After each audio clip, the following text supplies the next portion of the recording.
I was at a point in my mid 30s where I was done with the traditional format of life. I felt like I had achieved everything and I knew what success entailed, and I was just done.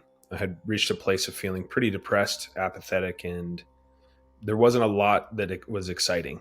And there was this girl I was interested in, and we had hung out a few times. And she just randomly sent me a text one day and said, "Hey, you want to come to this retreat?" And so I was like, okay, it gives me an excuse to spend time with her. And it was in Commerce City, which is in this spot in Denver, which is considered the other side of the tracks. So immediately I'm like, oh, she's going to sell me into sex slavery. That's what I really thought. Because it was Commerce City is not a place you usually want to go. We have an oil refinery. That's just one of these things. And meanwhile, the whole day I had this pull. I could feel it from my gut. It really felt like a magnet. Something was telling me, why don't you give this a shot? Even though intellectually I'm like, this is crazy. I don't think I'm going to go. And so I decided to go. For me, there was no sense of seeking spiritually at all at that point.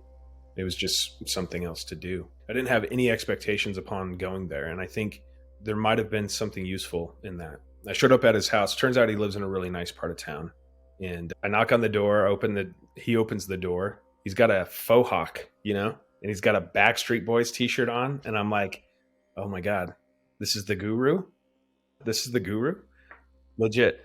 And so we go inside, we start talking, and it was really a great conversation, just nice and smooth and effortless, and a very likable guy. And we decided, everyone kind of gathered. We went downstairs for the first round of meditation. And for some reason, I don't know how to describe or explain why, but within seconds, it had felt like I had left my body. It was just a kaleidoscope of colors. I felt like I was traveling at the speed of light toward the center of the universe. It was intense and didn't really have a sense of self at all. I had a sense that my hands, there was maybe hands that had expanded to the size of the house. It just felt like everything, it was like a Marshmallow Man experience. And then I hear the gong. It felt like I maybe had been in that state for 2 minutes or so. And it turns out I had been meditating like that for about an hour. And so we go upstairs. Everybody's on silence, of course. And I look in his backyard, and there's this grove of cattails out there. And there's these little red-winged blackbirds flying around. And every time a bird moved from one cattail to another, there was like a reverberation that I could see in the air. It looked like pulses of light coming from a center point and just moving out like this. And looking back, it seemed entirely like I was having a full-blown psychedelic experience, yet there was only water involved. And so we went down for the second round of meditation. This one was it wasn't guided. And I had this sensation almost immediately that there was like a door right here in my forehead that opened this way. And I was suddenly in another space, a room that was larger than the room that we were actually in. And I could see there was in that space, it wasn't like seeing with the eyes. It's really hard to describe. It's not really seeing with the mind as imagination either. It felt like a third form of seeing. And I saw a serpent. It looked like an actual living python swallowing its own tail.